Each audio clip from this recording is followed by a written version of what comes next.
လက်ထက်ကန်ဒီမှာကင်ဆာပိုးတွေ့လို့စိတ်ညစ်နေရတဲ့မိမိကိုပရိသတ်တော်မင်္ဂလာများဆွဲဆောင် entertainment channel ကနေပြန်လည်ကြိုလိုက်ပါရစေမိမိကိုနဲ့သူမရဲ့ချစ်ခင်မောလောင်းတို့ရဲ့ချစ်ဇလန်းဟာယခုခါမှာတော့ပရိသတ်တွေအားကြားရတဲ့အနေအထားတစ်ခုကိုရောက်ရှိလာခဲ့ပါပြီ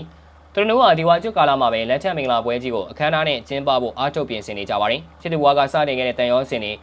မျိုးသားရဲ့နားလည်မှုတွေနဲ့တိဆောက်ခဲ့တဲ့ romantic ခီးရအခုတော့တစ္ဆာတရားနဲ့ပြည့်စုံတဲ့အိမ်တော်ဦးအဖြစ်ကူးပြောင်းတော့မှာဖြစ်ပါတယ်။မင်္ဂလာပွဲအတွက်ပြင်ဆင်မှုတွေအခမ်းကျင်းပမဲ့ပုံစံအနေနဲ့အနာဂတ်အိမ်တော်ဘက်နဲ့ပတ်သက်ပြီးစိတ်ကူးအိမ်မက်တင်အောင်သူမရဲ့နေရာတွေကိုပျော်ရွှင်ခြင်းတွေနဲ့လွှမ်းခြုံနေကြတာပါ။ပရိသတ်တွေကလည်းဒီချစ်စရာကောင်းတဲ့ဇုံတွေရဲ့မင်္ဂလာပွဲကိုစိတ်လှုပ်ရှားစွာနဲ့စောင့်မျှော်နေကြတာအမှန်ပါပဲ။ဒီမင်္ဂလာပွဲဟာမိမိကိုရဲ့ romantic ဆန်တဲ့အခြေခီးအတွက်အလှပဆုံးပန်းနိုင်တစ်ခုဖြစ်ပြီးဒီပျော်ရွှင်စရာနေရာတင်ဟာလည်းသူမရဲ့ဘဝတစ်လျှောက်လုံးအမတ်တရားရှိနေမဲ့အချိန်တွေလည်းဖြစ်ပါတယ်ဒီလိုမျိုးချစ်ရသူနဲ့ပေါင်းဖက်တော့မဲ့ပျော်ရွှင်စရာအချိန်နီးကပ်လာချိန်မှာပဲမိမိကိုတယောက်ရင်ဆိုင်ကြရတဲ့ဖြစ်ကတော့ကြားရသူတိုင်းရင်းနေစရာပါမင်္ဂလာပွဲအတွက်စိတ်ကူးရင်နေရမယ့်အချိန်မှာရုတ်တရက်နေမကောင်းဖြစ်တာခန္ဓာကိုယ်အားရင်နေချီးနေလာတာကိုခံစားလာတဲ့အတွက်စိတ်ဆင်းမှုပြုလုပ်ခဲ့ပါတယ်ရလက်ကတော့ကင်ဆာယောဂပိုးတွေ့ရှိခဲ့ရတယ်ဆိုတဲ့ကြေကွဲဝေတင်ပါပဲမင်္ဂလာဥပဝါကိုပျော်ရွှင်စွာဖြတ်သန်းရမယ့်အစားသူမဟာယောဂဝေဒနာကိုတိုက်ထုတ်ရမယ့်ခက်ခဲကျန်းတဲ့ကုသရေးတစ်ခုကိုရင်ဆိုင်မှုပြင်ဆင်နေရပါတယ်။မင်္ဂလာပွဲဝေးဆောင်ရွေးချယ်ဇနီးမယားအဖြစ်ဘဝအသစ်စတင်တော့မယ့်မိန်းကလေးတယောက်အတွက်ဒီလိုယောဂဝေဒနာကတကယ်ကိုရက်ဆက်လွန်လာပါတယ်။ပရိသတ်တွေကလည်းရင်နာကျင်စွာနဲ့သူမအတွက်စွန့်ရင်ပူပန်ပေးနေကြပါတယ်။ဒါပေမဲ့ပရိသတ်ကြီး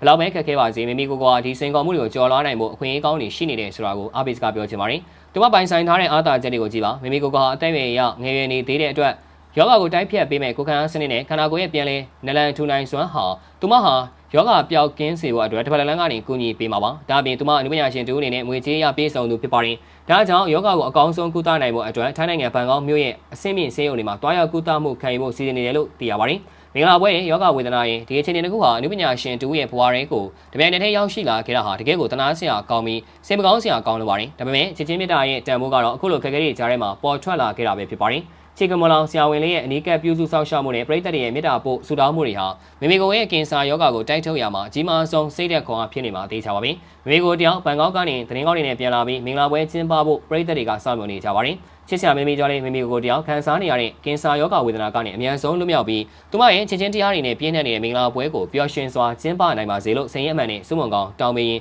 နောက်နှစ်ပေါင်းများစွာတိုင်အောင်ချစ်ခင်မှုနဲ့အတူတာယာပျော်ရွှင်ပြီးလူတိုင်းအားကြားရတဲ့အိမ်တော်ရှင်ဘဝကိုပိုင်ဆိုင်ပါစေလို့ဆုတောင်းပေးလိုက်ရပါတယ်ခင်ဗျာ။ဟုတ်ကဲ့ပါဗျာဗီဒီယိုလေးကတော့ပါပဲနောက်နေ့မှလည်းအခုလိုမျိုးသတင်းတွေကိုတင်ဆက်ပေးသွားမှာဖြစ်တာကြောင့်ကျွန်တော်ရဲ့ဆွဲဆောင် entertainment channel လေးကို like and follow လုပ်ပြီးဒီဗီဒီယိုလေးကိုလည်း share ပေးကြပါဦးလို့ပြောရင်းနဲ့အနီကုန်းချုပ်လိုက်ရပါတယ်ခင်ဗျာ